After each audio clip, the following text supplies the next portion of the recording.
Bom, pessoal, para quem não me conhece, eu sou a Gabriela, sou do marketing do Grupo Multi, estou sendo anfitriã aqui, dando as boas-vindas para vocês. Esse evento promete ser muito enriquecedor, nós trouxemos convidados muito bacanas para responder uma série de perguntas, né? Vamos ter perguntas de vocês também sendo respondidas no final. Nós temos aqui o André Brada, VLI, Jorge Fabre e Reinaldo Simas. Jorge Fabre do BMG e Reinaldo Simas da MRV. Eles aceitaram o nosso convite. Muito obrigado por aceitarem a participação, participar desse evento conosco. Vai ser muito legal esse bate-papo. Espero que seja muito proveitoso para todos. Queremos ouvir os feedbacks depois. A gente vai mandar para vocês um questionário ao final do evento para saber como foi, o que vocês acharam. Também queremos o feedback dos nossos convidados. E é isso, pessoal. Muito obrigada. Quem vai conduzir esse bate-papo em nome do Grupo Multi vai ser o Danilo. E agora eu passo a bola para você, Danilo. Bom evento. Pessoal, bom dia. Muito obrigado aí a presença de todos os participantes nesse nosso painel. Obrigado também a presença dos nossos painelistas, o Reinaldo, o Jorge e o André. A presença também do nosso líder de arquitetura, o Leonardo Gonçalves, que mais no final vai falar com a gente. Bom, rapidamente vou me apresentar. Eu sou o Danilo Macieira, sou o head de negócios do Grupo Multi. Tá? O Grupo Multi é uma empresa de 22 anos de atuação, somos uma integradora de soluções de TI. Nossa sede ela é aqui em Minas, em BH, mas temos uma atuação em todo o território nacional. A Multi ele é parceiro de fabricantes importantes da tecnologia, como a Oracle, a Amazon Web Services, Ubisoft, Microsoft e Automationware. Tá? O contexto do nosso painel aqui é bem interessante e eu vou fazer uma apresentação rapidamente que vai ser pano de fundo. Né? O que acontece? Hoje a tecnologia é o negócio das empresas. Né? Ela garante a entrega de resultados e também é um agente de transformação digital, né? E as áreas de tecnologia precisam buscar o quê? Inovação e serem ágeis no estudo e na construção dessas soluções. Mas é preciso também que a gente tenha atenção com a segurança e a governança, né? Ou seja, a gente precisa, os gestores de tecnologia precisam, as equipes de tecnologia precisam sustentar tecnologias já consolidadas e garantir a coexistência com novas tecnologias nesse cenário. Nessa visão, nesse ecossistema todo, a arquitetura tecnológica tem um papel muito importante nas soluções digitais. E nesse contexto, a gente vai iniciar o debate, né, envolvendo o Reinaldo, o André e o Jorge, com 3 grandes líderes de Minas e do Brasil na TI. Tá? Bom, antes da gente iniciar aqui as perguntas, eu queria só explicar um pouquinho como é que vai ser a dinâmica, né, do debate. A Gabriela já falou, todo mundo que está participante pode colocar suas perguntas no box aí de perguntas. Ao final, eu vou fazer uma leitura das mesas e direcionar aos painelistas. Tá? Após o painel nosso aqui, a gente vai passar a palavra para o Léo. O Léo, ele é o nosso líder de arquitetura, ele vai abordar na prática os conceitos tratados, as estratégias tratadas. Tá? Bom, vamos começar? Inicialmente, o primeiro tema aqui seria uma oportunidade para cada um dos 3 falar um pouquinho da empresa deles, né? Então, eu passo a palavra aqui, por exemplo, para o Reinaldo iniciar, por gentileza, e daqui a pouco o André e o Jorge continuam. Por gentileza, um pouquinho da MRV, Reinaldo. Muito bem, Danilo. Primeiro, agradecer ao Grupo Multi pelo convite, agradecer ao André, ao Jorge aí pela oportunidade de estar aqui discutindo um pouco esse tema tão relevante aí para a transformação digital, né? A gente viu aí com o Covid e o digital assumiu um papel extremamente relevante, já tinha um papel extremamente relevante nos negócios, né? Nos últimos anos a gente percebeu uma evolução grande das jornadas digitais das empresas, mas com o Covid, o digital se tornou fundamental, né? E nós vamos falar daqui a pouco sobre como a arquitetura é fundamental para o digital ser fundamental, né? A MRV Engenharia é uma empresa mineira, nós já estamos com um pouquinho mais de 40 anos, né? Nós estamos hoje em 178 cidades, né, espalhadas aí em praticamente todos os estados, né? A MRV, ela atua principalmente no mercado econômico, né, no Minha Casa Minha Vida, mas ela está abrindo novas linhas de produtos a cada ano, né? A gente tem a Urba Mais, que cuida de loteamento e casas, a gente tem a Lugo, que é uma startup que a gente gosta muito, que talvez seja o nosso coração aí da transformação digital, que ela trabalha a questão de produzir para alugar, não para produzir para vender, né? Dentro daquela linha de mudar a questão de uso versus propriedade, né?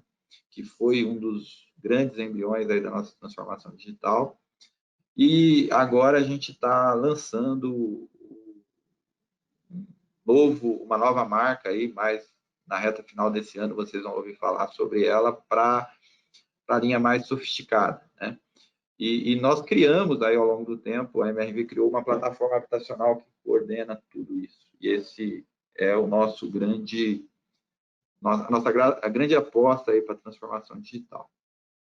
Obrigado de novo, vai ser um prazer falar com vocês sobre como a MRV tem feito essa jornada, como o Grupo Multi tem ajudado a gente nessa jornada, né?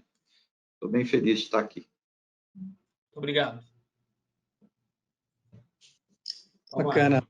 Bom dia a todos. Eu queria realmente agradecer o Grupo Multi pela iniciativa, excelente, um prazer conhecer Jorge, Reinaldo, fazer para parte desse time que vai discutir um tema extremamente relevante para o dia de hoje, principalmente no contexto de negócio das companhias. Eu acho que está todo mundo na mesma página, ansioso com as mudanças e como a gente vai mudar o nosso parque tecnológico para atender os desafios do business cada vez maiores. Eu acho que é fantástica essa iniciativa, realmente parabéns, sinto muito feliz. Bom, eu sou head de aplicações e projetos estruturantes de TI na VLI, estou na companhia há 7 anos. A VLI é uma empresa extremamente nova. A VLI ela tem no seu portfólio de produtos como o principal, o transporte de logística de carga geral, com base ferroviária, principalmente voltado para produtos siderúrgicos e grãos. Nós temos muito orgulho, né, enquanto VLI, de fazer parte do crescimento do país, na medida que a gente escoa boa parte da safra do nosso país, principalmente para exportação, né? E nós gerimos portos, ferrovias, bem como terminais integradores de grãos, né? Enfim, nós temos uma série de clientes extremamente importantes dentro do contexto de negócio mundial e extremamente exigentes no que tange à prestação de serviço, né? E dentro desse contexto, a gente vem se tornando cada vez mais eficiente, buscando com muita humildade entender e ouvir as necessidades do que o nosso mercado, nosso setor prevê, né? Dentro de um cenário, principalmente 2020, claro que o Covid foi um desafio para todo o mercado, mas de longo prazo, né? A gente tem uma relação muito de longo prazo com os nossos clientes. E nesse contexto, prover soluções e serviços certamente é uma das características da VLI. Portanto, é com muito prazer que eu participo desse fórum. Obrigado, André. Bem, pessoal, bom dia a todos. Meu nome é Jorge Fábio, eu sou superintendente de Arquitetura e Desenvolvimento do Banco BMG. Gostaria inicialmente de agradecer o convite de participar desse fórum junto com o André, Reinaldo, aí, comandado pelo Danilo. É legal estar aqui presente e discutir sobre arquitetura, que é um assunto, na minha opinião, apaixonante, né? Eu gosto muito de falar sobre isso, da dificuldade que é e dos resultados quando ele é bem aplicado dentro de uma empresa. Tá? Falando um pouquinho do BMG, o BMG é um banco, tem aproximadamente 4,5 milhões de clientes hoje no Brasil. Ele tem um foco conhecido no mercado muito grande para crédito consignado, né?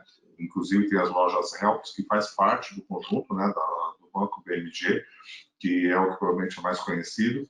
E assim como outros bancos, a gente tem vindo numa pegada muito forte de transformação digital, colocação de um banco digital no mercado, ou seja, né, a gente está com um monte nesse sentido, né, o mercado está extremamente concorrido nesse aspecto. O BMG também entrou nos últimos ano e meio também nessa atuação, ou seja, ele é líder na questão de consignado no Brasil e também aí está com uma posição bem direcionada nesse sentido de trabalhar com o banco digital. Tá? Basicamente é isso. Novamente agradeço o convite de todos. Ok, Jorge, André e Reinaldo, obrigado aí por apresentar para a gente o contexto da empresa de vocês, né? Esse debate aqui vai ser bem interessante, porque a gente tem representantes do segmento de construção, segmento de serviço, transporte, segmento de serviços financeiros, né? São segmentos que estão sendo muito demandados de soluções digitais ao longo desses últimos meses, dos últimos tempos, né?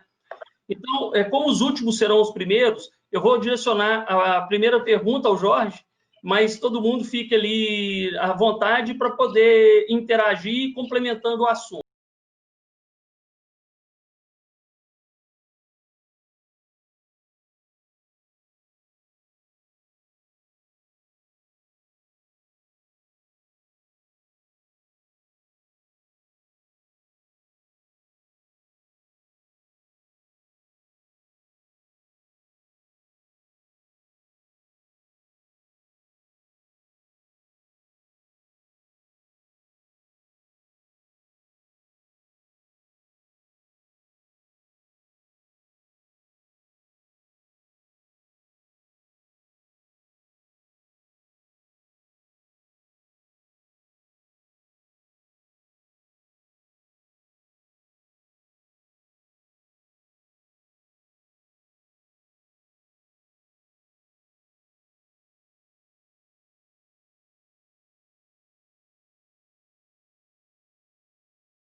que estar preparado para receber essas encomendas cada vez mais refrigeradas, local dedicado. Nosso porteiro vai estar cada vez mais super alocado para manusear isso, então a gente tem que facilitar essa vida ali na entrada. Mas acho que o mais importante da mudança, né, veio no terceiro fator. Infelizmente, o Covid foi perverso com o emprego, né? A gente viu que o PIB vai cair aí bastante esse ano, né? E o índice de emprego também. E nosso cliente está sendo afetado por isso. E a gente está trabalhando hoje, o nosso principal desafio aí na transformação digital agora é criar uma comunidade virtual, né, onde os nossos clientes consigam, através da plataforma, monetizar, né? Se é um professor de inglês, ele pode dar aula através da plataforma. Se ele tem uma vaga de garagem que não está usando, ele pode fazer através da plataforma. E a gente que acabou de lançar, isso é bem recente, acho que muitos de vocês nem viram ainda, né? Mas ontem o nosso vice-presidente aí de vendas, o Thiago Eli, deu uma entrevista no Valor, fazendo o lançamento oficial dessa plataforma, que é o Agente dos Sonhos. Nós estamos, se você, em qualquer lugar do Brasil, quiser vender um imóvel MRV, né? Tiver alguém para indicar, se você for um cara que tem Cresce, você vai poder fazer através da nossa plataforma. E se você não tiver Cresce, você vai ter o apoio de um corretor nosso com Cresce para fazer essa venda através da plataforma. Ou seja, nós estamos, de certa maneira, oferecendo aí ao mercado oportunidades para gerar receita. Obviamente, gerar um ecossistema sustentável que permita os dois lados crescerem, né? Eu acho que esse é o grande desafio. Eu acho que todos nós aqui estamos vivendo, né, um ponto de mudança que vai ficar na história, né? Nossos bisnetos vão falar de 2020. E o que vem daqui, né, vai ser digital, no normal vai ser digital, vai ser colaborativo, a economia vai mudar, o emprego formal vai mudar. Então, o desafio está sempre em manter o cliente no centro e buscar atender melhor esse cliente. Eu vi outro dia uma reportagem que eu gostei demais, um artigo, né? O cara comenta o seguinte, não vou lembrar o nome da pessoa, mas depois vocês podem procurar pela frase, né? A frase é bem emblemática. A gente é lembrado pelo nosso cliente por aquilo que a gente fez de bom quando ele estava num momento ruim. E não é só o cliente, né? O amigo, enfim, você vai lembrar de uma pessoa que te ajudou no momento que você estava ruim. Acho que a grande pergunta que nós temos que fazer hoje enquanto empresas é o que nós estamos fazendo para ajudar os clientes nesse momento tão ruim da pandemia, né? Durante a pandemia e pós-pandemia. É muito legal o seu ponto, os pontos que você colocou, e olhando a organização que você está representando, você colocou muito uma visão do além, né? Ou seja, não é só o produto, você pensa além daquilo ali. E na hora que você pensa além, você coloca uma visão muito, muito interessante aqui, centrada no usuário, né? Muito mais do que o cliente, porque às vezes o cliente é o proprietário que comprou, mas você vai ter pessoas que moram lá dentro que vão interagir, que vão ter uma percepção de valor de produto entregue, né? Além do que foi entregue. E aí, usando esse tema aí, já dá para engatar o próximo pergunta. Por quê? Porque qual que é a importância que vocês enxergam da arquitetura tecnológica, da arquitetura na implementação das soluções de tecnologia atualmente? Eu continuo aqui? Pode, à vontade, vocês aí. Olha, assim, a resposta é simples, é fundamental, né? Mas é fundamental por quê, né? Bom, eu vou falar um pouquinho de arquitetura corporativa e como é que a gente chegou na nossa arquitetura corporativa, né? A arquitetura corporativa para a gente, né? E é engraçado porque você fala arquitetura corporativa e em português não fica bonito. Agora você fala em inglês, Enterprise Architecture, todo mundo fala, pô, que legal, estou fazendo a minha, né? Mas quando a gente começou a discutir isso aqui, muito com Alexandre Zeffler, no começo aí do Grupo Multi, o próprio Marcelo, enfim, né? A gente teve uma discussão muito ampla disso, né? E eu sempre trouxe uma coisa muito, que o pessoal vai lembrar muito disso, né? A conexão da estratégia com a tecnologia, né?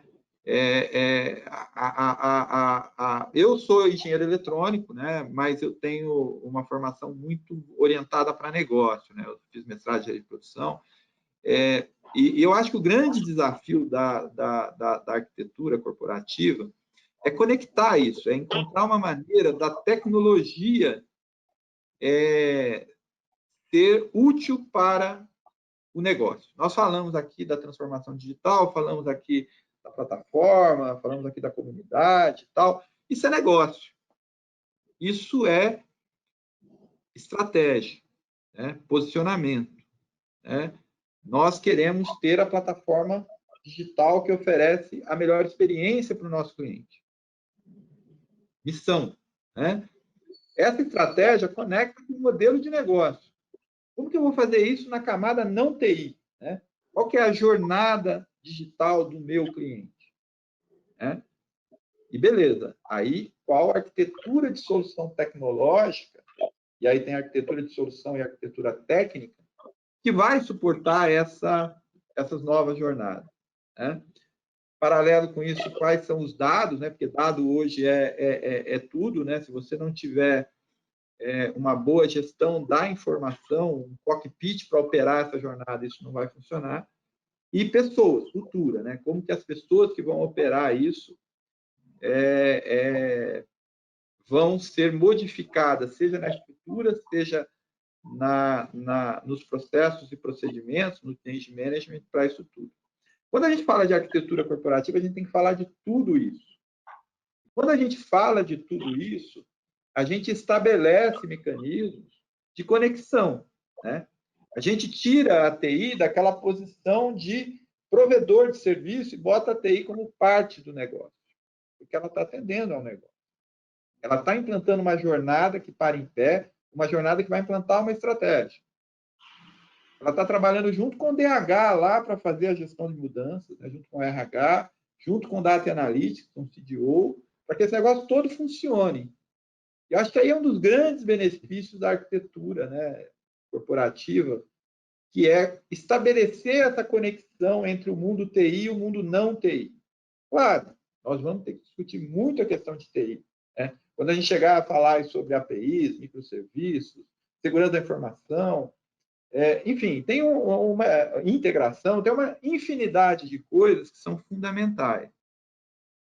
Mas a arquitetura corporativa, respondendo a sua pergunta, é fundamental quando ela consegue estabelecer a conexão em todos esses elos, né?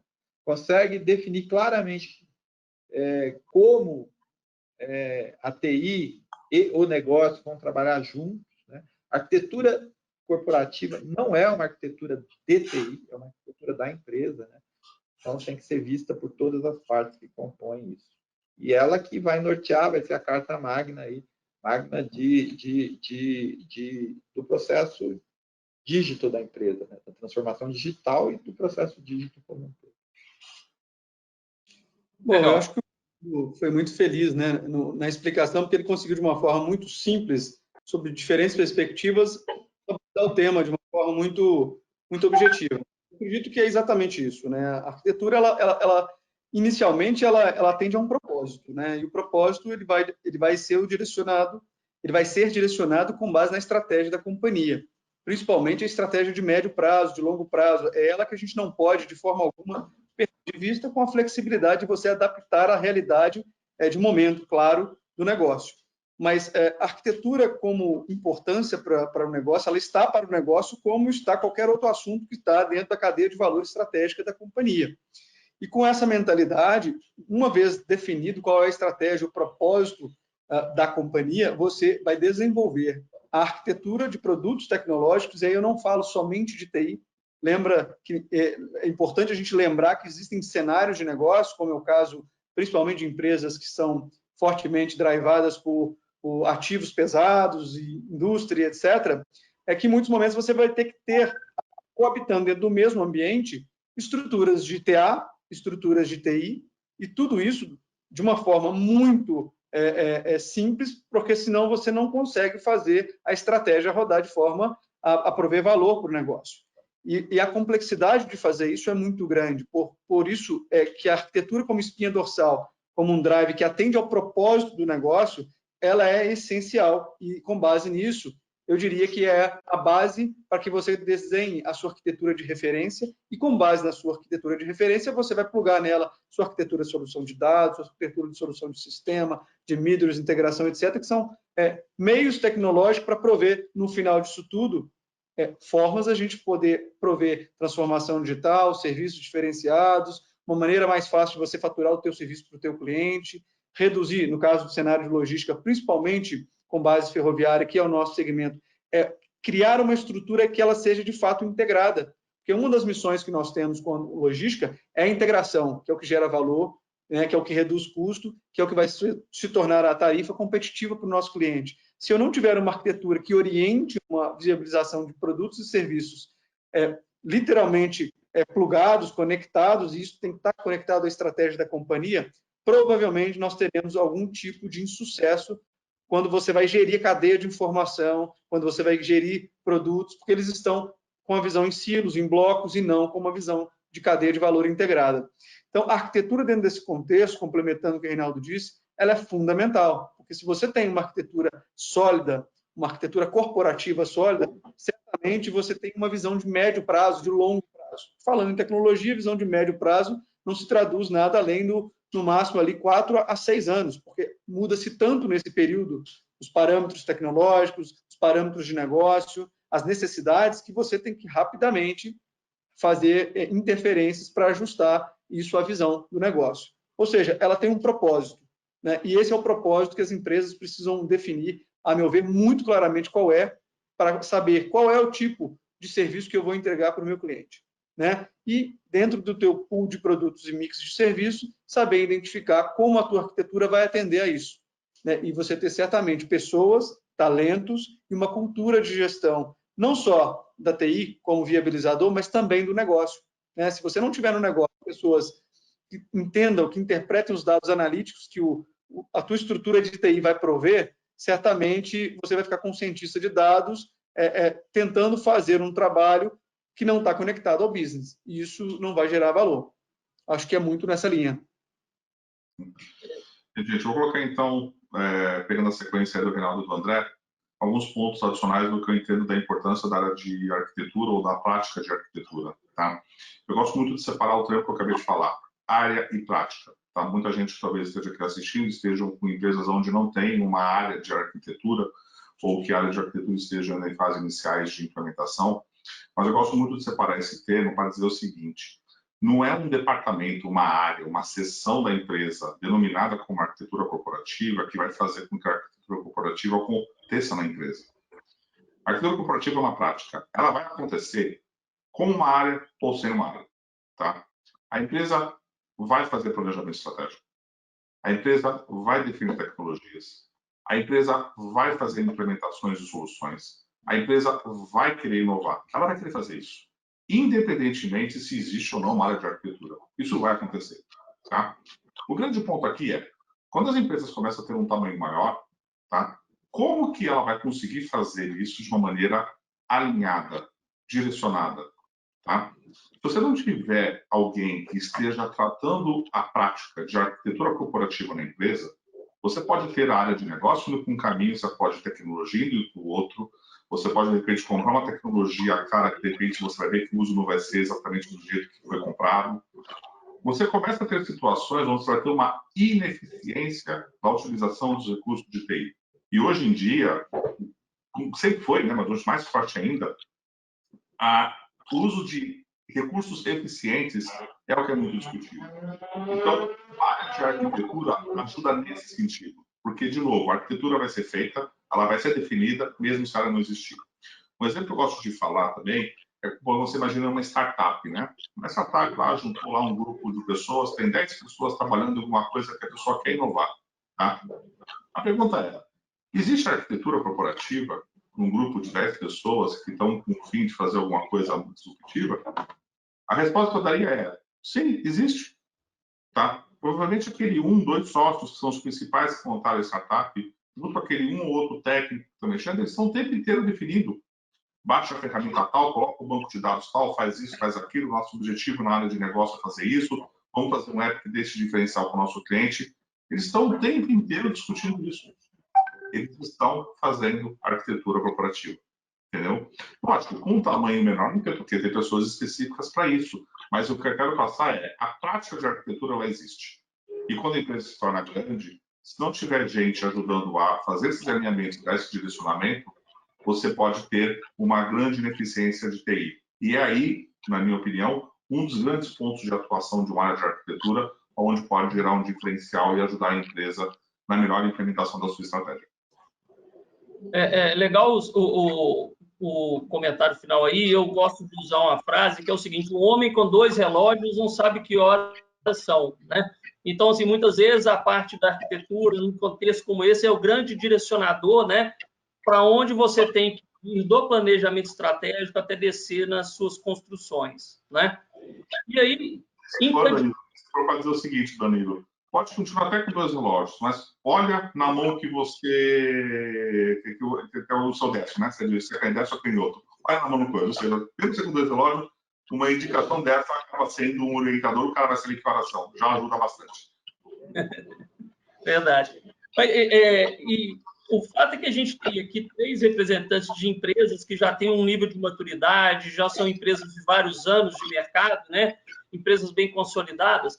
E o quarto tema engata um pouco com isso, e acabou, de certa forma, vocês falando um pouco, mas seria interessante consolidar isso, que é, na visão de vocês, como que deve começar um processo de organização da arquitetura corporativa na empresa, né? Como sendo assim uma recomendação para as outras pessoas que estão escutando aqui, vendo, que talvez não estejam no mesmo nível, mas que queiram uma orientação. Qual que seria a abordagem sua? Bem, deixa eu fazer então, Gaspar. É o seguinte, Danilo, se você pegar dados sobre a arquitetura corporativa, do que acontece no mundo, isso não é uma questão do Brasil, 90% das iniciativas de arquitetura corporativa ocorrem em TI, inicialmente, tá? E depois vão para a área de negócio, tá bom? Uma parcela menor acaba acontecendo em termos de negócio. Por que tem um entendimento que isso acontece primeiro dentro da área de TI? Porque não adianta nada você ter todo o entendimento do negócio se na hora que você for executar numa implementação de mudança tecnológica ou de inovação tecnológica, você não tem a API pronta para poder fazer esse atendimento que a estratégia definiu, tá? E tecnologia não é um assunto fácil hoje em dia. A quantidade de disciplinas que a gente tem deixa isso muito claro.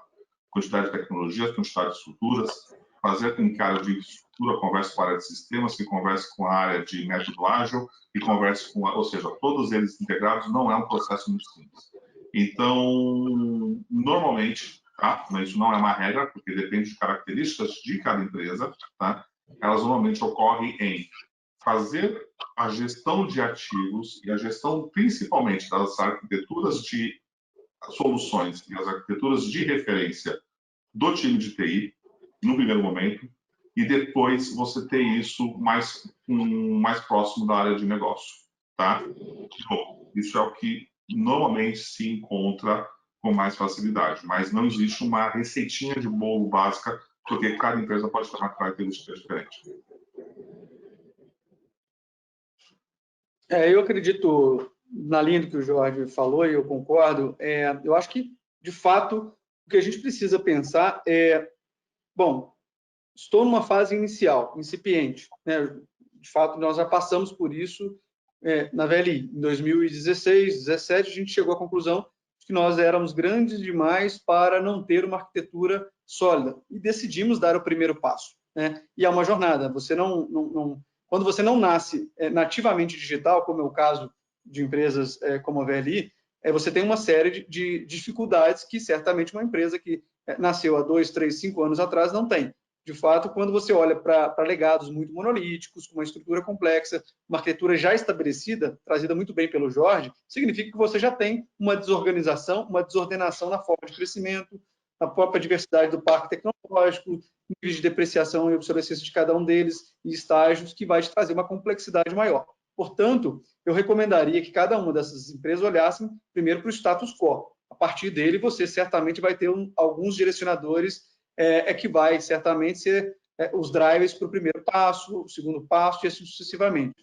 Nesse cenário, eu acho que, inicialmente, é muito importante que você tenha em mente qual é o propósito, para que aquela arquitetura vai estar disposta, para fornecer qual tipo, para resolver qual tipo de demanda, de problema, de necessidade. Ok. E aí você tem uma série de disciplinas que parte da arquitetura corporativa que é necessário que seja objeto de análise, né, para que você compreenda, cara, qual é o momento que eu preciso estabelecer uma equipe para olhar a arquitetura, se porventura eu não tenho ninguém, e ela está dispersa dentro dos grupos, né, dos feudos desenvolvendo seus produtos, tem muito Shadow TI que já fez uma série de implementações que lá estão, você vai ter que conviver com isso. Então, o inventário realmente é um ponto muito importante. O segundo ponto é o desenho de uma arquitetura de referência, trazer a arquitetura de solução para dentro de uma forma embrionária e ela ganhando escala, ganhando força, e essa é uma das alternativas que nós estamos tomando por decisão. Primeiro, a gente não tinha nada, demos o primeiro passo, identificamos quais são os nossos gaps, agora a gente chegou a implementar soluções através de uma arquitetura orientada, com arquitetos dedicados, trabalhando dentro dos projetos. Vimos que isso não funcionou bem com a combinação de legados, dado, em muitos dos casos, o desconhecimento da gestão desses legados, então você certamente precisa dar um passo atrás e olhar muito fortemente quanto eu posso digitalizar do meu core para atender essa necessidade e colocar isso como roadmap dentro da arquitetura e até você ter uma arquitetura de fato empresarial que tem arquitetura de solução, de sistema de segurança, com uma estratégia, parte do roadmap tecnológico que vai se conectar com o negócio.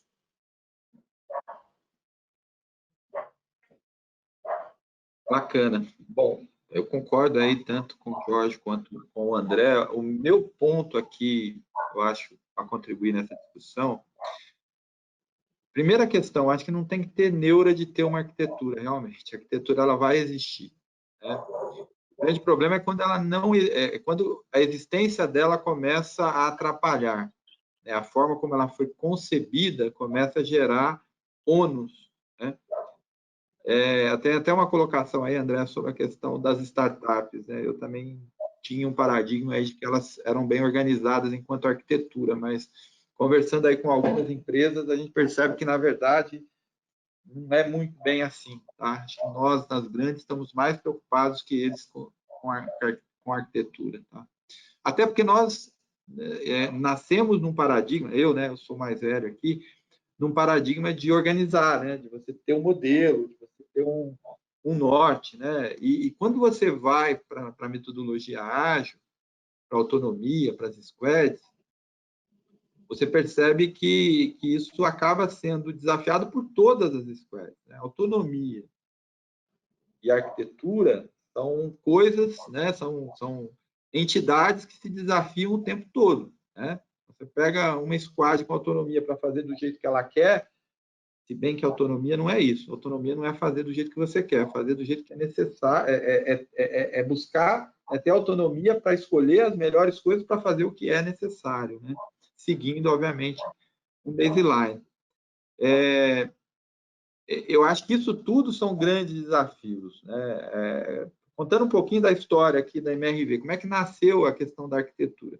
Nasceu em tecnologia, né? Em algum momento aí atrás, algum tempo, eu lembro que eu comecei a bater muito na questão de documentação, bater muito na questão da gente ter diretrizes comuns, de ter roadmaps definidos para cada produto digital, né? Para quem não sabe para onde vai, qualquer caminho serve, né? Integrações comuns, reaproveitamento, né, de código, escalabilidade, toda aquela discussão que todos nós aqui tivemos, né? E nasceu uma arquitetura tecnológica, nasceu lá as principais diretrizes que a gente tinha que seguir, criou-se um comitê de arquitetura tecnológica, né? E eu lembro que nas primeiras reuniões a gente chamou isso aí de TI ágil, né? Depois a gente chamou isso de transformando a TI para transformar o negócio. Eram dois programas que a gente criou aqui. E esse programa de TI ágil, no começo, por ter só técnico, a preocupação era só tecnologia, né? Vamos ver aqui o que eu vou fazer com essa parte aqui, com a integração dessa aqui, com esse monolítico, o que eu vou fazer para evoluir e tal.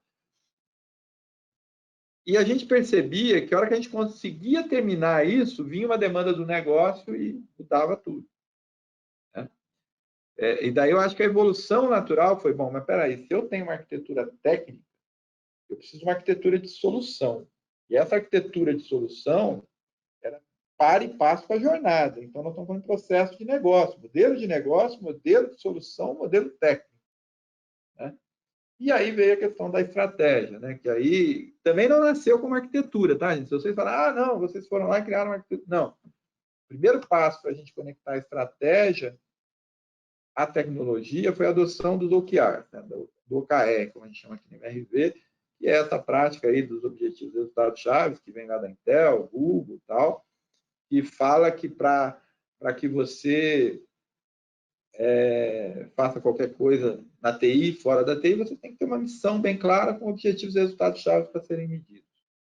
Isso aí conecta tecnologia e negócio, conecta tecnologia e estratégia. Isso é o coração aí da conexão da camada de estratégia com a camada de tecnologia hoje aqui no MRV. Não foi por demanda. Eu quero ter uma arquitetura corporativa. Não foi por necessidade. Né? Em vários aspectos, a arquitetura ela vem para ajudar. Né? Dá um exemplo de uma situação que nós estamos vivendo agora. Né? Criamos a plataforma habitacional, puta show de bola. Né? Negócio tinha estratégia de criar uma plataforma única.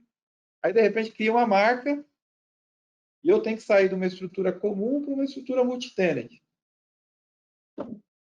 Volta todo mundo para a prancheta para ver como é que eu transformo essa arquitetura em uma arquitetura multi-tenant. Né? E aí é bacana porque eu estou fazendo isso porque eu estou conectado à estratégia. Né? Eu estou hoje com 35 squads trabalhando aqui no MRV, dessas 17 estão trabalhando na plataforma habitacional. A própria estrutura de squads exige uma arquitetura corporativa, porque senão vira uma bagunça. É gente fazendo a mesma coisa, de forma diferente, em lugares diferentes. É dado que não conversa com dado.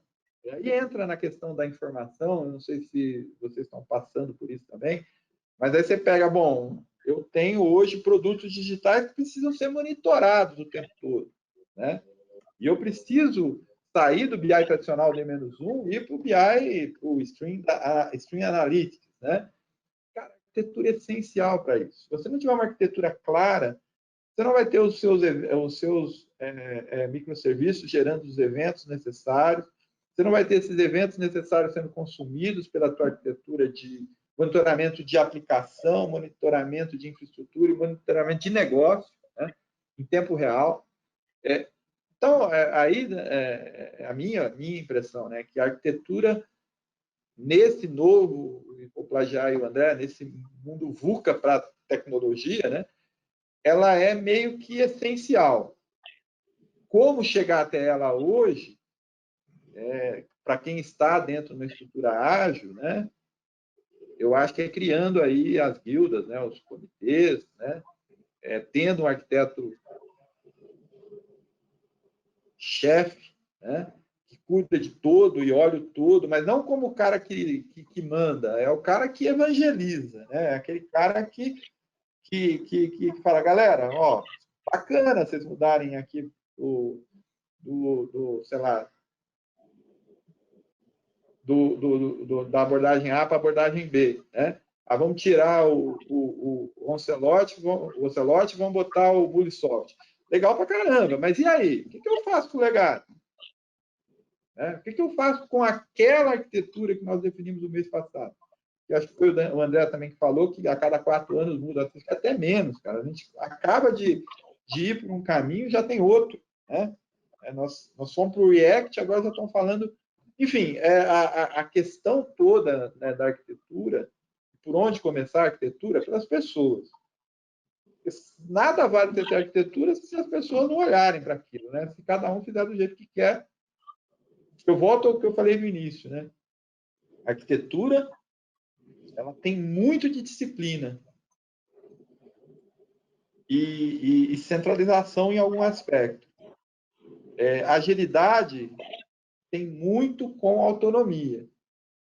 Se essas coisas não tiverem devidamente organizadas, estruturadas e respeitadas por todos, né?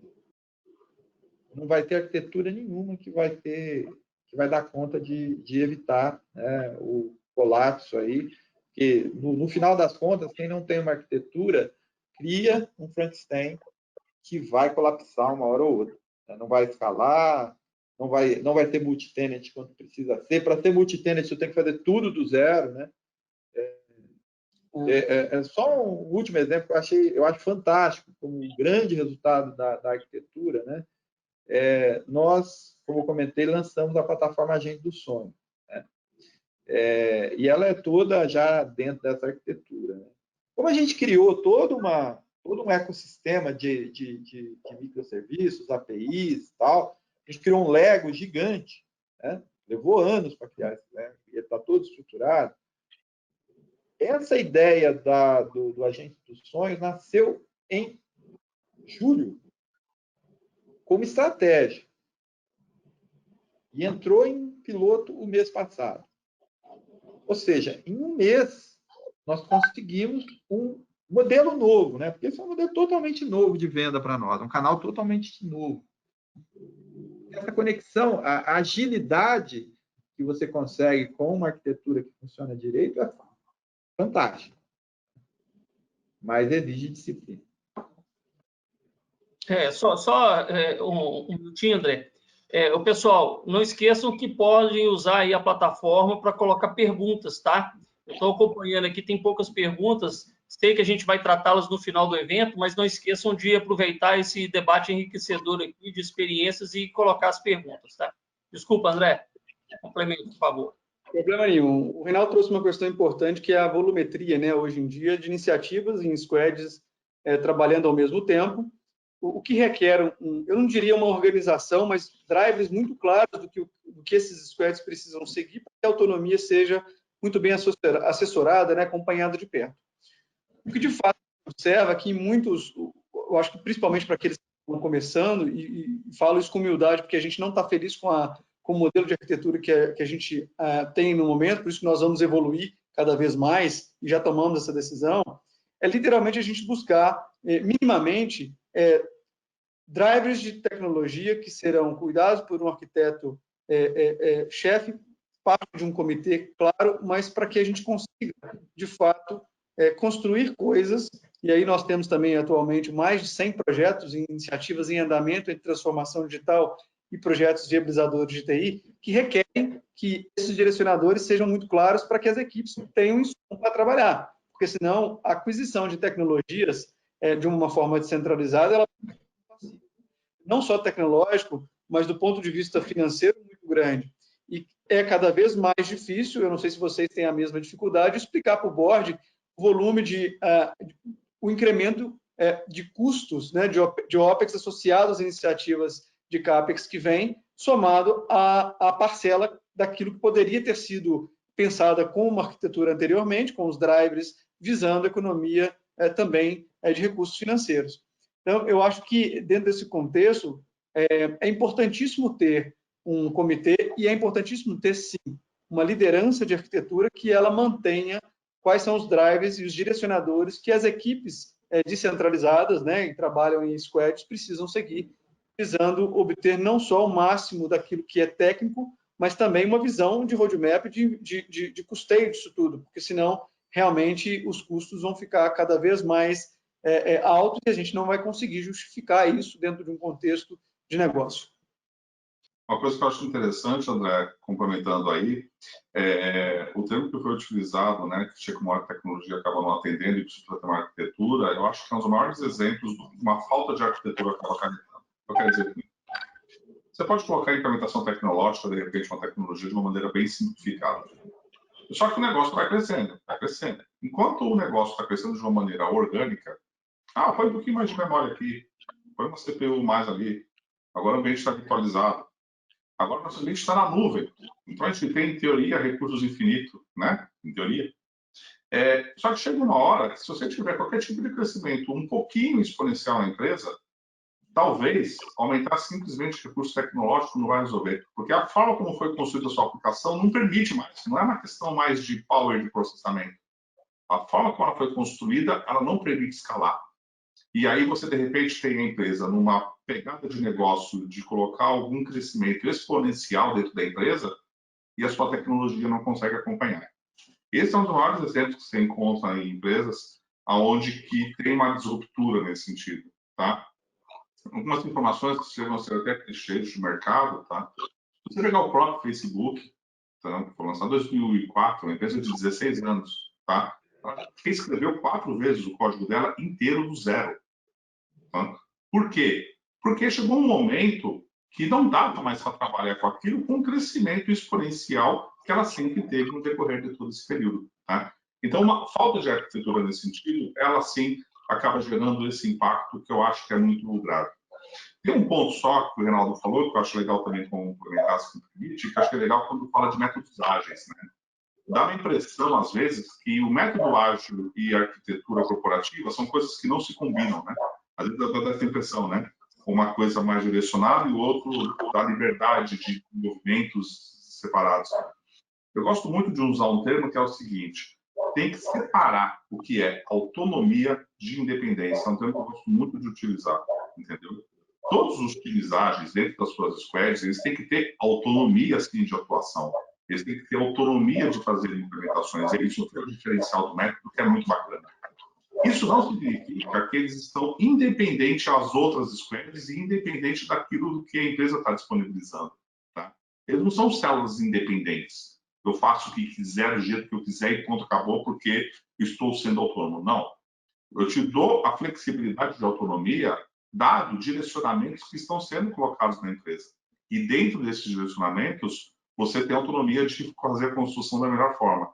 Então, essa separação eu gosto normalmente de usar, porque parece que são coisas incompatíveis, e na verdade não é, tá? Porque se você, por exemplo, pegar o caso do Real, tem 35 squads no time. Cara, se os 35 resolverem na sua autonomia fazer de qualquer um de um jeito, vai ser um caos. Não tem a menor sombra de dúvida, não é diferente aqui no Banco BMG, tá?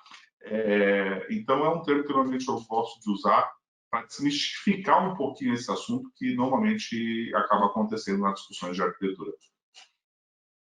Legal, um ponto interessante aqui a área de negócio, né, as equipes de negócio sabem que para fazer as entregas, que eles têm os compromissos com os gestores, com os investidores, etc., dependem da TI, né? E a TI também, do outro lado, tem que entender que ela precisa de entregar cada vez mais demandas para o negócio, né? E nessa linha, se você não tem uma estratégia de tecnologia, com uma arquitetura te apoiando nessa construção dessa estratégia para cada vez mais você aproximar da área de negócio, você não vai conseguir atender as expectativas do negócio, né?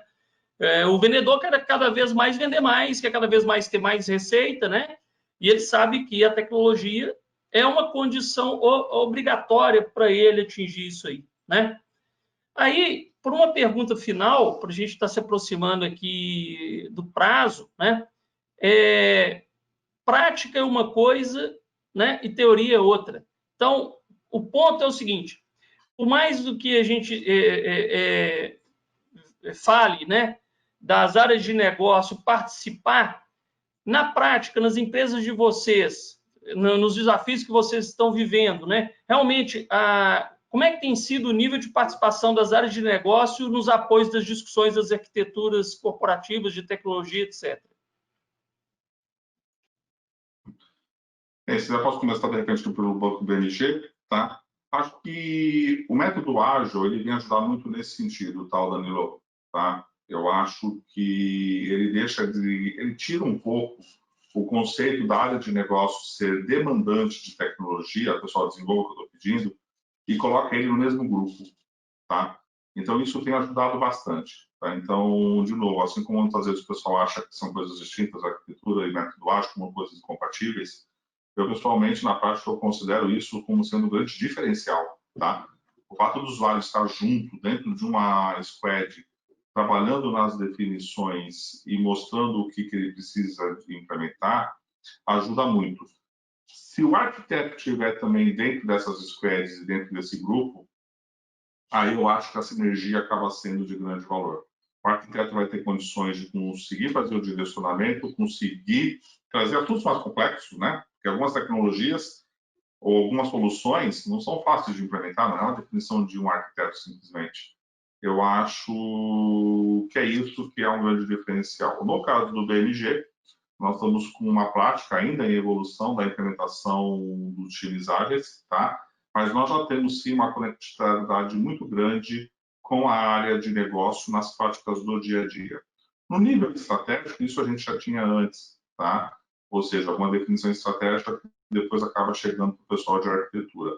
Só que a gente observa que isso aos poucos também está acontecendo cada vez um nível mais baixo da hierarquia de negócio. E isso faz com que essa estratégia seja melhor absorvida, seja melhor tratada. Não estou dizendo que é fácil, tá, gente? Falando assim parece que é simples, né? Ah, coisa simples, né? O pessoal está junto, está trabalhando. Não é nada simples, tá, gente? Nós temos muitos embates, tem muitos questionamentos, existem muitas situações que surgem, né? Mas acho que é um pouco esse o caminho, por exemplo, que a gente está tendo no BMG, que é extremamente positivo, tá? E eu acho que é um caminho natural para você conseguir ter isso participando. O arquiteto não pode ser mais aquela pessoa, já não é um pouco hoje, mas no passado foi, aquela pessoa que trabalhava num quartinho lá, numa salinha, né, da empresa, tá? Fala o que você quer, vou me juntar aqui com os outros arquitetos, vou ouvir com o seu desenho de solução e tá aqui, ó, faça isso que eu estou falando para fazer.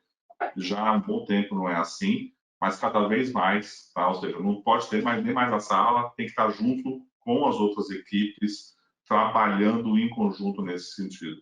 Tá? Se não tiver isso, você vai ter grandes dificuldades de conseguir implementar uma área de arquitetura, considerando os novos modelos de gestão que existem aí, que são extremamente bacanas aí no mercado.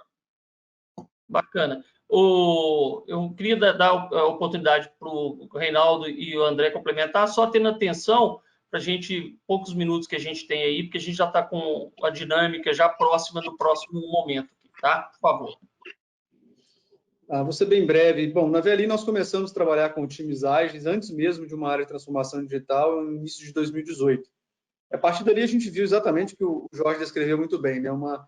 Times trabalhando muito fortemente, requerendo algum tipo de direcionamento e a ausência de arquitetura. Então, nós fizemos o primeiro movimento, que foi a primeira estrutura de arquitetura, de solução, mas trabalhando dentro dos squads e, às vezes, um mesmo arquiteto trabalhando com 4, 5 projetos, para a gente sentir como é que se desenrolaria do ponto de vista de dinâmica.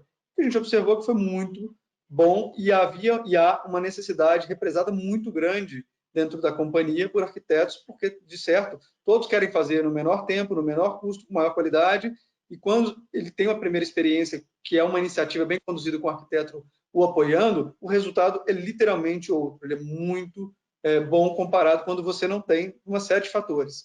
Então, a gente veio com essa dinâmica de exponencialização, agora a gente observa uma necessidade, literalmente, de um estágio de 0 a 5, eu acho que a gente foi para o estágio 2, agora a gente observa a oportunidade no próximo semestre para o estágio 3 e fechar certamente com a visão de roadmap final de 2022 no estágio 5. É um desafio, mas a gente se propôs a fazer, estamos mobilizando internamente a companhia para conseguir os recursos e a dinâmica de organização para que os times trabalhem no modelo de produto e a gente consiga implementar uma arquitetura empresarial, corporativa, que seja sólida. Show de bola. Reinaldo? Então, acho que os meus colegas aí falaram basicamente o que acontece no MRV também, né?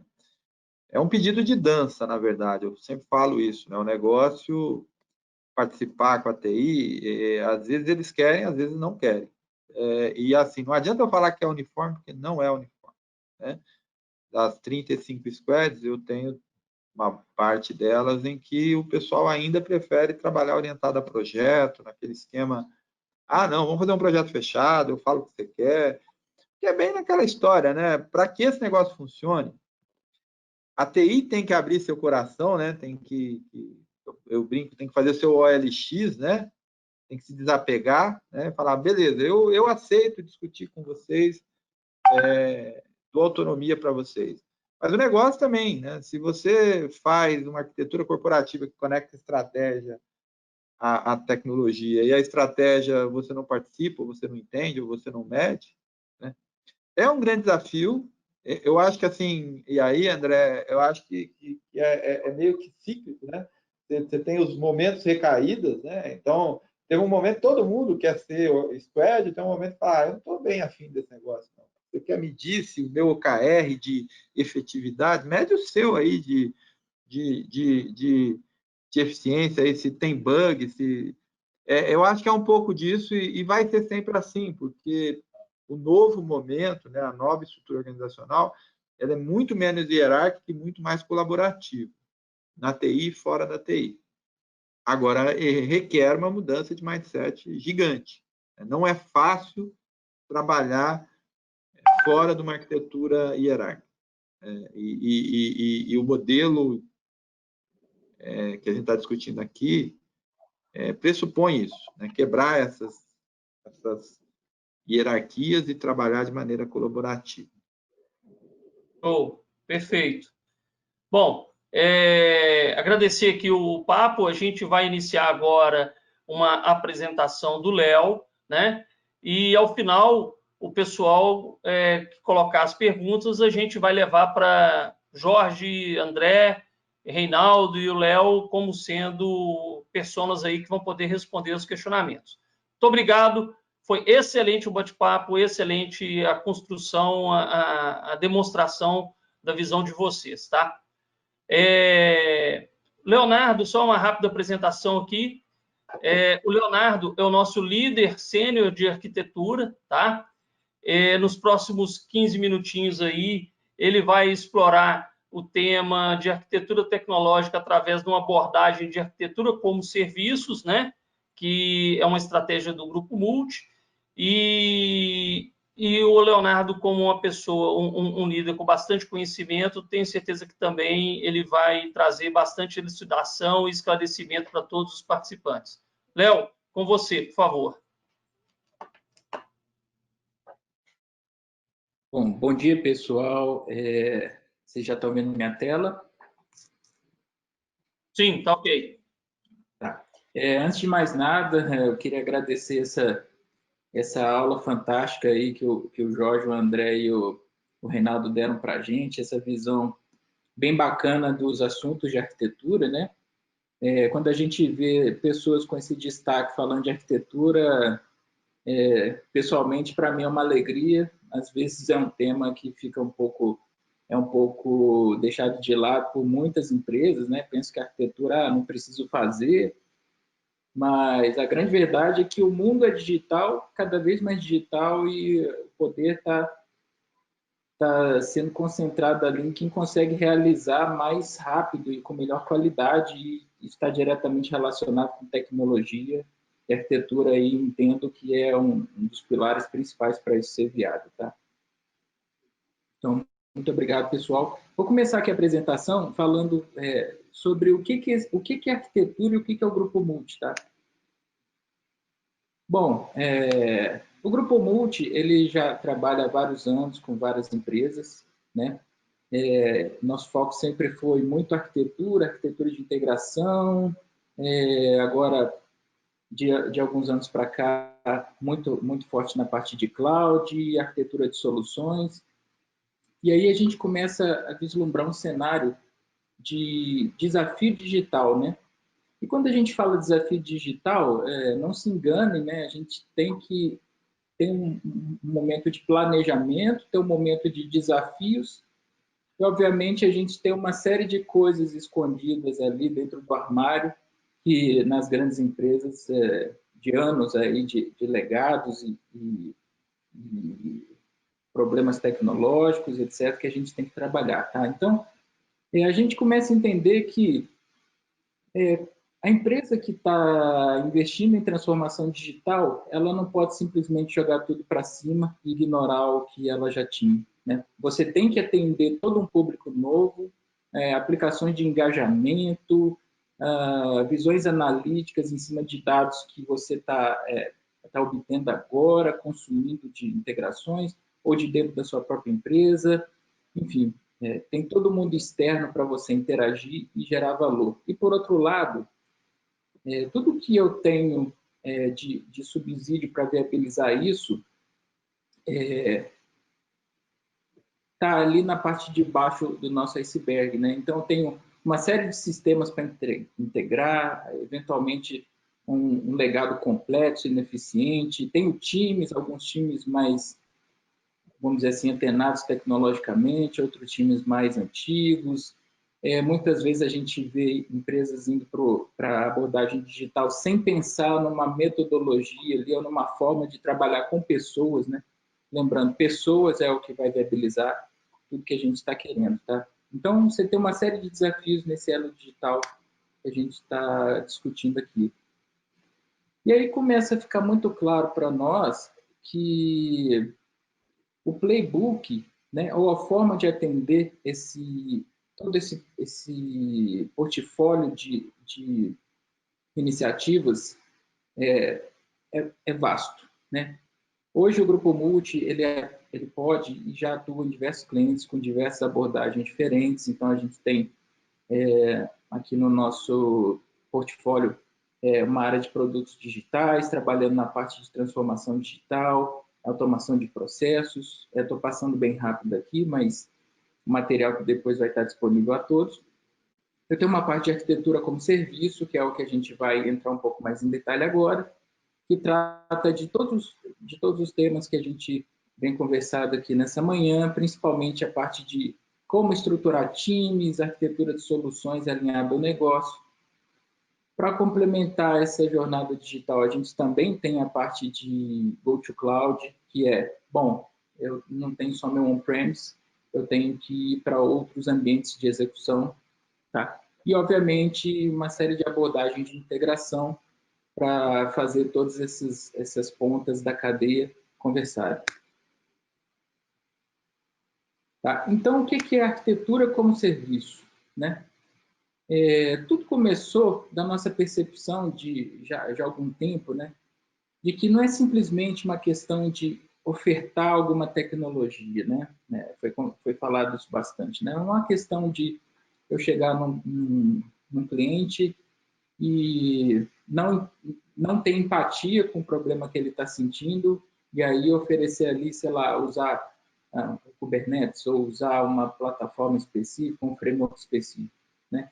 A gente entendeu que a gente tem que mergulhar no que os nossos parceiros de negócio estão sentindo, tá? E a gente separou aqui algumas dores principais que tem muito a ver com o que já foi falado até o momento, tá? Por exemplo, no ponto de vista de gestão, uma das preocupações que aparece para a gente no dia a dia é se o meu time, por exemplo, de arquitetura está trabalhando focado para resolver os problemas, ou se, por exemplo, eles estão interessados em tecnologia, né? Como é que eu gero a visibilidade para a minha empresa do que eles estão trabalhando e se eles estão alinhados com a expectativa do negócio. Tá? Do ponto de vista do time, a gente tem preocupações como, por exemplo, como manter o time de arquitetura engajado, né? Já que são muitas vezes profissionais que têm uma qualificação específica, nem sempre eles estão disponíveis no mercado no momento que a gente precisa. Então, como que a gente mantém esse time trabalhando, gerando valor para a empresa, né?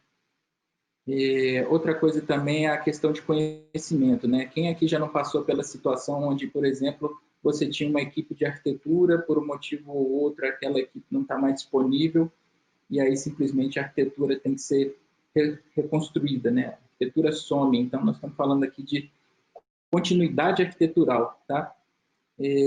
A passagem de conhecimento é importante, você ter formas estabelecidas para isso, para todos os envolvidos, seja da alta gestão até aquele desenvolvedor que está lá na linha de frente, isso é muito importante, né?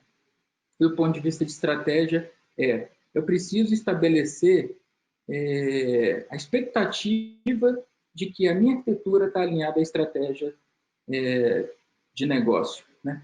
É o que foi falado. Não adianta nada a empresa definir que para o ano de 2020 eu vou ter uma estratégia de crescimento se a arquitetura muitas vezes está focada em apagar incêndios, por exemplo, né? Então é importante a gente definir esses roadmaps, entender o que a gente tem na mão e para onde que a gente vai, tá? E, apesar de parecer que a arquitetura é uma coisa única, né, a gente começa aí a ter muito claro, depois de tudo que foi falado, que não é.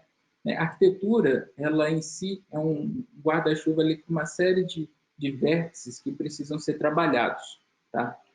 Então, a gente vê, por exemplo, a arquitetura de referência como ponto focal aí de uma série de outras disciplinas, por exemplo, a arquitetura de dados, segurança, a própria tecnologia, arquitetura corporativa, logs de monitoramento, e, enfim, on-premise ou cloud, então arquitetura de infraestrutura.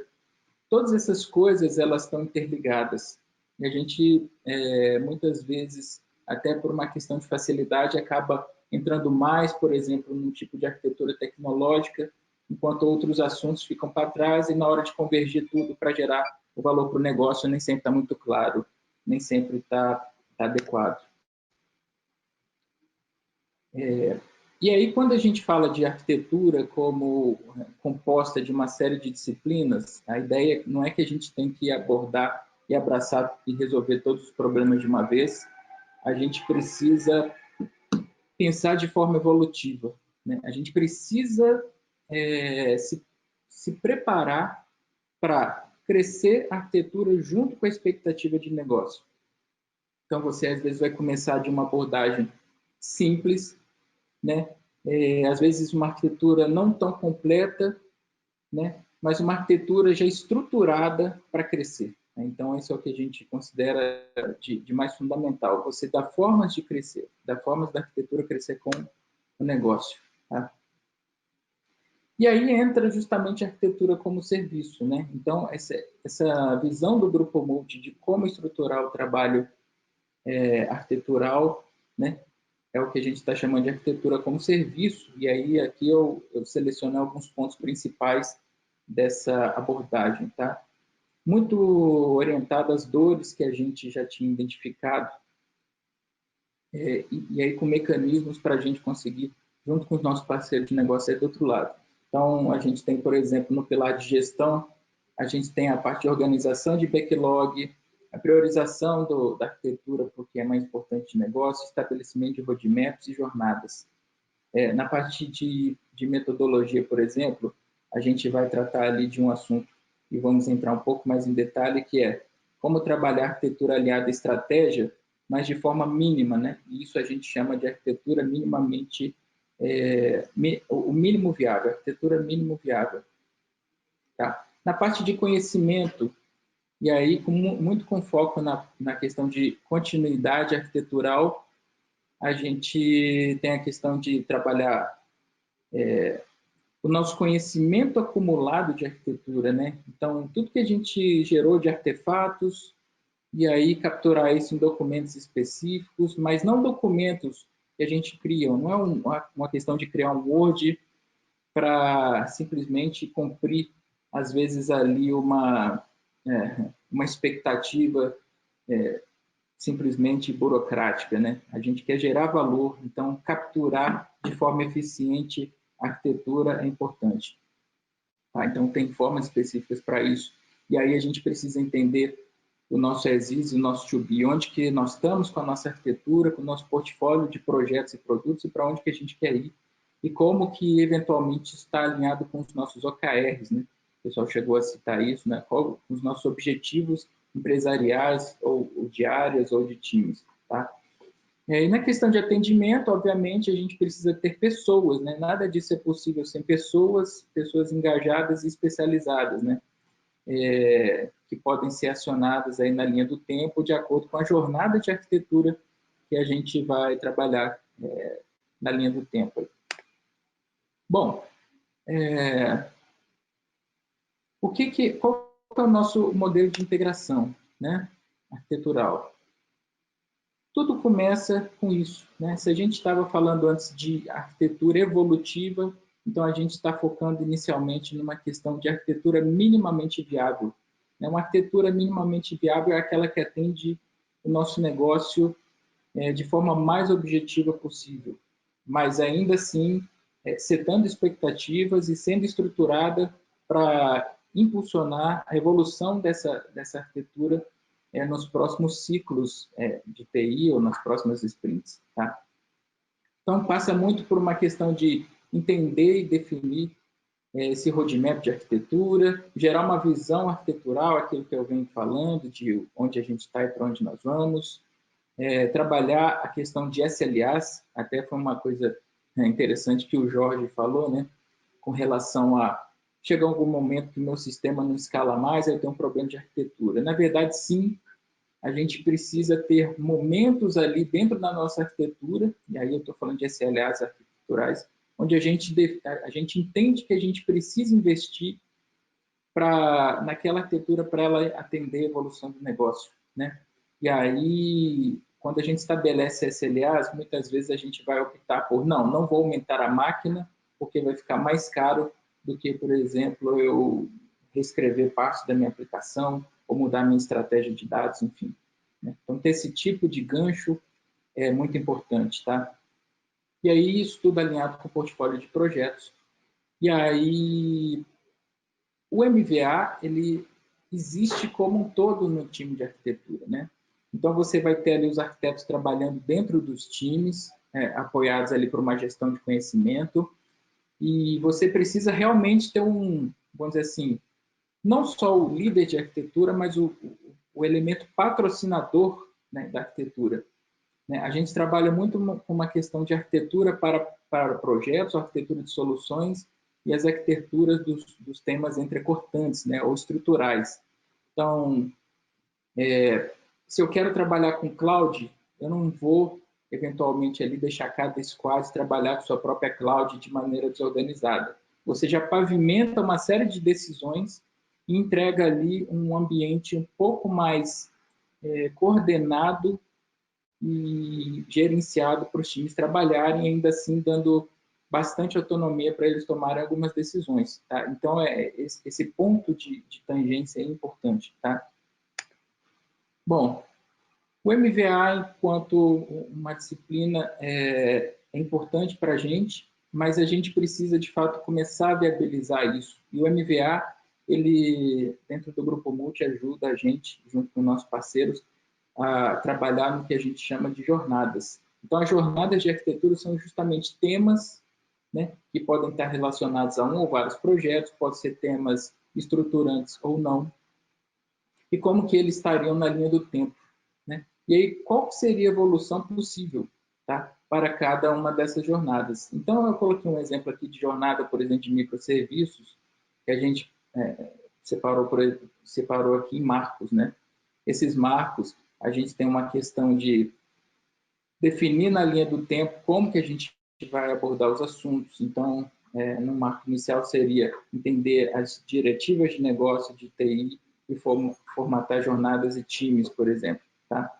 Enquanto que nas próximas etapas a gente trabalharia com governança e aí entendam que cada um desses temas está repetido porque ele nunca é absoluto. Né? A gente, dentro do contexto do MVA, está buscando atender o... Opa! Deixa eu voltar aqui só um instante, porque sem querer eu cliquei. Dentro da nossa jornada de arquitetura evolutiva, a gente está trabalhando com esse tema para atender as expectativas naquele momento de incremento de programa ou naquela sprint. Tá? Então, essa mensagem é muito importante. Aqui a gente está alinhando arquitetura evolutiva, um framework que seta as expectativas do que a gente tem que trabalhar e do que vai ser entregue de valor. Tá? E aí o Grupo Multi se organizou mais recentemente, já há alguns meses, para conseguir viabilizar esse MVA, junto com essa parte de jornadas, e aí conseguir apoiar muito de perto os nossos parceiros. Então, a gente tem, por exemplo, dentro dos clientes, o arquiteto de soluções, ou o arquiteto líder, é aquele papel que a gente falou, dentro do cliente, o arquiteto está ali vivendo as dores do dia a dia. E aí a gente tem uma estrutura no Grupo Multi de apoio, baseada nas verticais de atendimento. Então, a gente tem na vertical de arquitetura o apoio para assuntos de arquitetura de soluções, arquitetura de software, na parte de vertical de cloud e DevOps, o mesmo sentido de de foco nesse tipo de assunto, automação, SRE, etc. Integração nos assuntos que a gente já falou de como fazer os ambientes conviverem. E na parte de RPA e processos digitais, toda a questão de suporte e evolução digital. E aí, esse time arquitetural, junto com os times do cliente, e aí a gente tem os diversos perfis, atuam junto para gerar o valor que a empresa espera. Então, no caso dos times para sprints, a gente tem lá os arquitetos de software, né, por time, normalmente muito focado na solução do projeto, mas sendo auxiliado, né, e sendo liderado por aquele time, por aquele arquiteto líder, né, que está de olho nos assuntos cross, tá? E aí os devs, os arquitetos de solução e toda a parte de estruturação ágil de projeto. E qual que é o benefício, né, que a gente já tem visto na prática aí para alguns clientes que a gente já trabalha com esse modelo, né? A gente tem, então, a capacidade de agilidade em acionar um recurso especializado. Muitas vezes a gente precisa de um perfil, exemplo, vou trabalhar com um projeto de API em Oracle Cloud. Nem sempre você vai ter facilidade de obter aquele perfil no mercado rapidamente. Então, se esse perfil está dentro do que a gente pensou de jornada, dentro das capacidades, o Grupo Multi pode, eventualmente, fornecer aquele profissional, ele vai atuar naquele projeto e aí a empresa fica livre para acionar outros arquitetos para projetos diferentes. Não necessariamente é uma questão de você ter um profissional alocado o tempo todo, às vezes não fazendo melhor uso da capacidade dele. Tá? Isso ajuda muito na questão de foco, né? Foco e especialidade, né? O profissional focado, especialista e contente com a forma como a carreira dele está andando, ele tem mais performance. Isso também a gente tem visto na prática. Outra coisa também é o Grupo Multi, pela sua capacidade de trabalhar com diversos clientes, tem um intercâmbio grande de experiências, então a gente tem mecanismos internos para manter essa ligação com os nossos arquitetos, que estão ou em clientes ou muitas vezes aqui dentro das verticais, né? E aí o atendimento de fábrica pode eventualmente também dar um apoio na questão de implementação ou execução de algum projeto específico, né? A gente também, com essa abordagem de arquitetura como serviço, a gente traz esse profissionalismo para a organização da arquitetura das empresas, né? Então, a gente sai um pouco da questão de não sei o que fazer, não sei nem se eu preciso ou não de arquiteto para... Não, vamos criar juntos as jornadas, vamos setar as expectativas, vamos te ajudar a organizar a forma como você vai trabalhar, começando do mínimo, né? Lembrando sempre da questão evolutiva, até chegar onde você precisa na linha do tempo, tá? E aí esse processo é integrado, né? O mais importante é isso, foco nas pessoas, né? Então é o cliente junto com o Grupo Multi e junto com outros fornecedores, outras parcerias também que fazem parte do nosso portfólio. Era isso que eu tinha para falar sobre esse tema de arquitetura como serviço. Aí agora passo a palavra de volta aí, acho que para o Danilo, né? Isso, Léo. Muito obrigado aí pela sua apresentação, tá? Eu acho que o conhecimento, a construção que foi feita aí do Grupo para poder abordar aí os prospectos dos clientes com relação a esse tema está bem maduro. E a visão da gente fazer aquela questão da construção gradual, ela é muito importante, né? Porque a gente está na fase dos experimentos, está na fase dos desafios e nada hoje é fixo, né? Então, essa abordagem também consultiva de desenvolvimento de serviços nessa linha de raciocínio, ela é muito importante. Muito obrigado, Léo. Obrigado. Algumas perguntas, tá? A gente já estourou um pouco aqui o prazo, então, o que nós vamos fazer? Estou selecionando algumas perguntas aqui que eu vou lançar. Aquelas que a gente não conseguir responder por causa do prazo que já foi estourado, a gente se compromete depois a responder formalmente via e-mail aos interessados, tá bom? Então, eu vou com uma pergunta aqui, que é o seguinte, até o Ricardo, é do Grupo Sada, mas a pergunta é interessante, é o seguinte, sabemos que que as empresas que participaram desse debate aqui, né, MRV, BMG e a VLI, são empresas que são empresas de muito tempo de existência, com muitos sistemas legados, né, com integrações monolíticas do tipo hardcore, né? E a pergunta ela é meio faseada, assim, como tem sido o desafio em definir a arquitetura de referência, né, para se tornar plug and play, habilitando a transformação digital, né? Considerando que o legado não pode parar e considerando que existem N coisas acontecendo na empresa, N squads e frentes de trabalho, né? E qual o momento que vocês estão nessa parte de arquitetura de referência sobre essa pergunta? Quem poderia começar? Eu posso começar, dado... Desculpa, o Jorge queria falar? Não, vai lá, André, manda ver. Ok. Acho que eu posso começar, dado que a gente tem uma característica muito similar, né, ao cenário descrito. Bastante legados, monolíticos, com uma série de sistemas antigos que sustentam, de fato, o negócio, é o que traz a receita do dia para a companhia. Realmente, é desafiador. Não é um trabalho simples, não é trivial, na medida que o próprio conhecimento de negócio ele não é extensivo, o próprio conhecimento da TI sobre os monolíticos, em muitos momentos, dado a própria dinâmica de turnover de mercado natural, ela se torna um desafio. Porém, eu acho que cenários precisam ser pensados como alternativas. Então, no nosso caso, né, a gente está se propondo a fazer uma digitalização do core em ondas, principalmente naqueles monolíticos que são extremamente estratégicos para a companhia.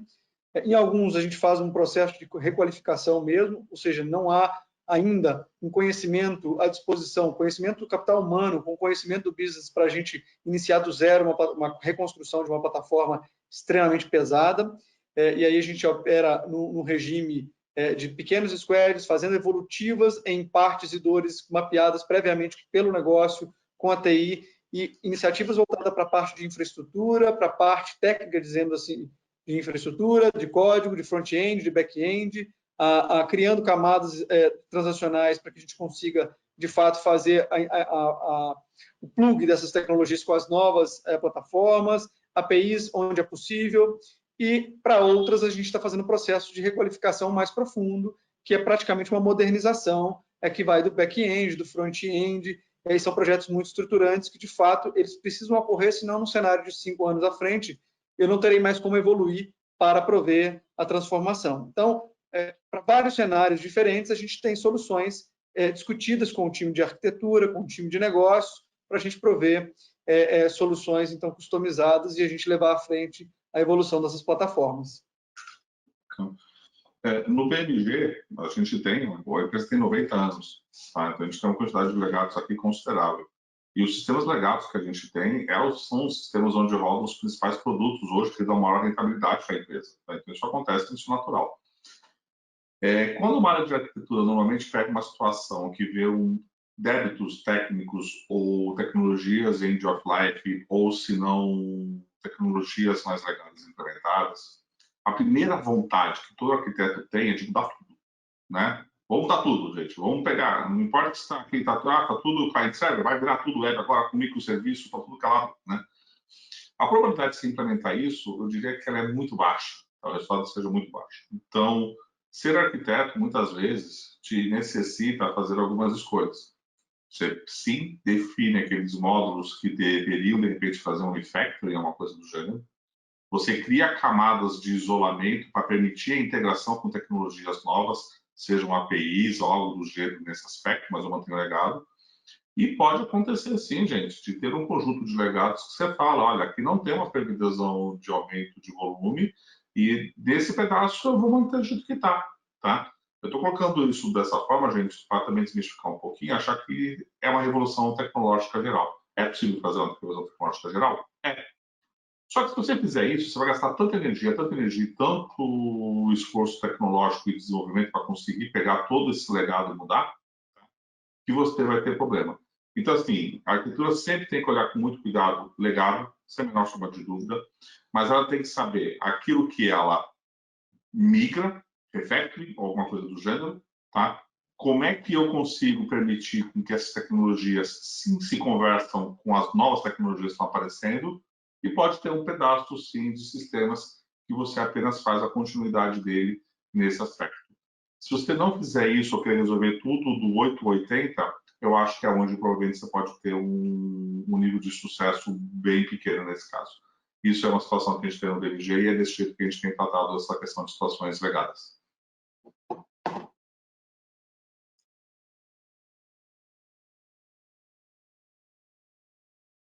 Eu acho que esse é o desafio de todo mundo que não começou agora, né? Acho que alguém falou isso no início, né? As startups talvez tenham mais sorte nisso, né? As empresas mais novas, porque talvez nesse aspecto de legados, né? Eles têm menos, né? Eu vejo isso também como uma oportunidade, né? A gente tem feito muito movimento de renovação de legados e no momento da renovação a gente aplica a mudança, né? O mais esperado aí vai ser do SAP, né? O SAP nosso é de 2009, né? E agora com o HANA, teoricamente, a gente vai ver como é que eles estão se comportando nesse novo mundo de microserviços, de APIs, né? Essa é uma expectativa muito grande que eu particularmente tenho. A gente já fez de Dynamics da Microsoft, recentemente a gente implantou o Salesforce. Eu acho que a questão é gradativa, né? Eu não acho que isso tem que ser um tabu também, né? Eu acho que a questão do legado não precisa necessariamente você esperar que vai comunicar tudo por microserviço, tudo por APIs. O SAP, por exemplo, tinha o conceito de BA-APIs, né, que era um antecessor. Né? A gente tem tido resultados tão satisfatórios quanto no reaproveitamento desses web services e dessas outras ferramentas mais antigas de integração também, que é onde a gente se baseia ou se norteia quando o assunto é legado.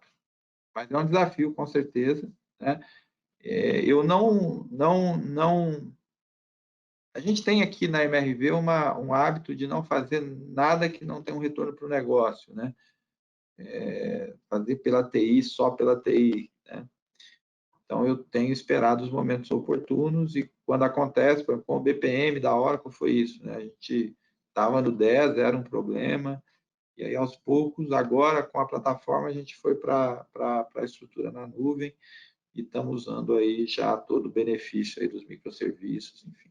Acho que aí é uma questão realmente de esperar o momento certo e criar essa oportunidade de renovação dos legados.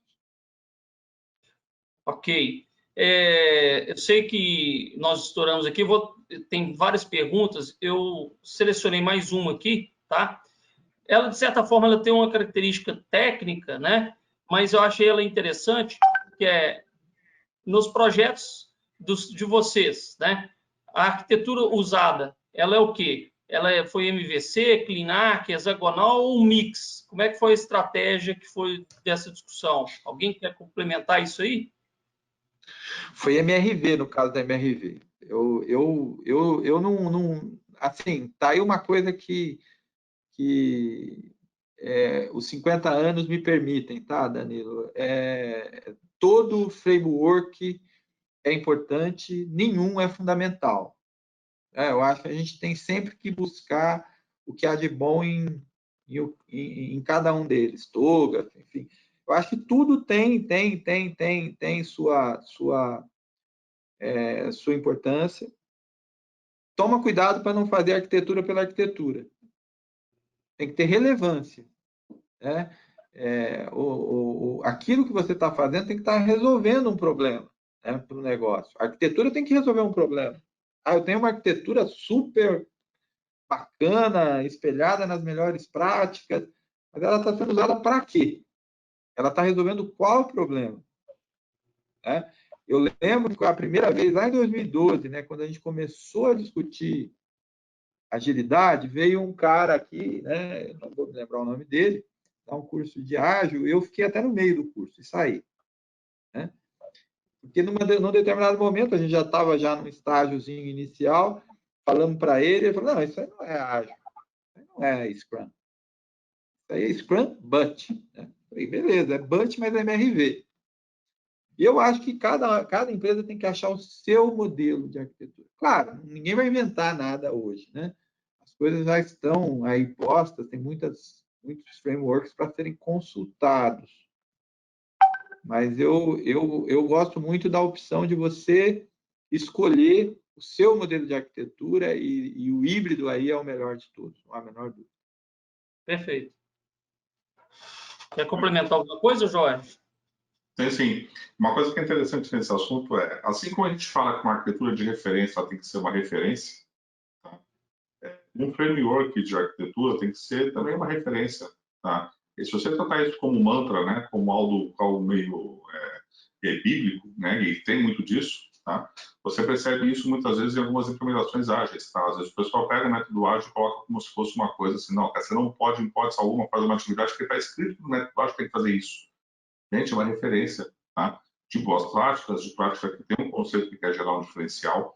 Então, em arquitetura não é diferente. Eu concordo bem com a parte do Reinaldo, que você não vai fazer do zero, né? Uma folha em branco e você sair escrevendo o que vai ser uma área de arquitetura.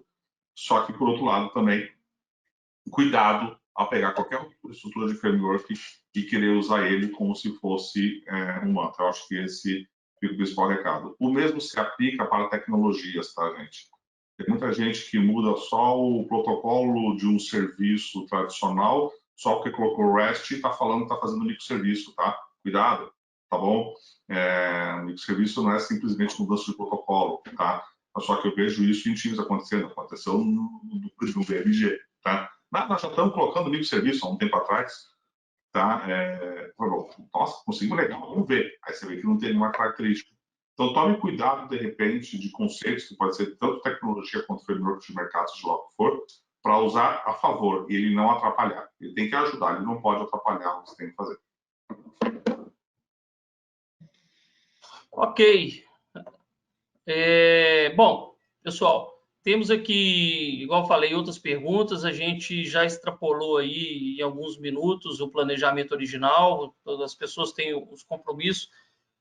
Nós, do Grupo Multi, agradecemos o Jorge, André, Reinaldo e todos os demais participantes, o Léo também. Vamos buscar responder as questões não respondidas, né? Mais adiante. E muito obrigado aí. Passa a palavra agora para a Gabriela, do nosso marketing, tá bom? Pessoal, em nome do Grupo Multi do Marketing, muito obrigada por terem aceito o nosso convite. Tenho certeza que todo mundo tirou muito proveito dessas falas, desse bate-papo. Nós vamos tentar esclarecer as outras perguntas, porque infelizmente a gente estourou o nosso tempo. Mas muito obrigada mesmo e deixo os minutinhos finais para vocês fazerem a sua despedida, agradecimento de vocês, e é isso. Contem com o Grupo Multi. Muito obrigado pelo convite, Gabriela, Danilo. Muito obrigado aí pelo aprendizado aí, André, Jorge. Foi muito bacana. Acho que é importante ter esse tipo de interação aí para essa troca de experiências, né? Acho que foi bem enriquecedor, né? Espero que de alguma maneira tenha contribuído aí para o contexto e fico à disposição aí para eventuais perguntas, dúvidas. Muito obrigado a todos aí pela oportunidade e pela discussão, que foi muito bacana. Realmente, muito obrigado, Reinaldo, Jorge, excelentes pontos trazidos. Obrigado, Danilo, Ariel, todo o Grupo Multi, Edmilson. Acho que é um desafio falar de um tema tão bacana em 60 minutos, 1h30, mas realmente eu acho que foi bastante produtivo. E certamente a gente vai ter outras interações aí para poder ampliar o nosso conhecimento, né, de constante aprendizado sobre o tema. E, pessoal, obrigado aí pelo convite de participação. Acho que tudo que participou aí, espero ter agregado alguma coisa. E acredite, apesar de a gente estar aqui falando, ouvir as histórias das outras empresas também agrega bastante para a gente, mesmo quem está aqui do lado de cá. Tá isso que é muito bacana nesse tipo de interação. Conte aí com a gente, aí pelo banco e tudo mais, para poder sempre participar de tudo que for construtivo nesse sentido, gente. Muito obrigado, um abraço a todos. Certeza. Obrigada, gente. Até mais. Tchau, tchau. Até logo.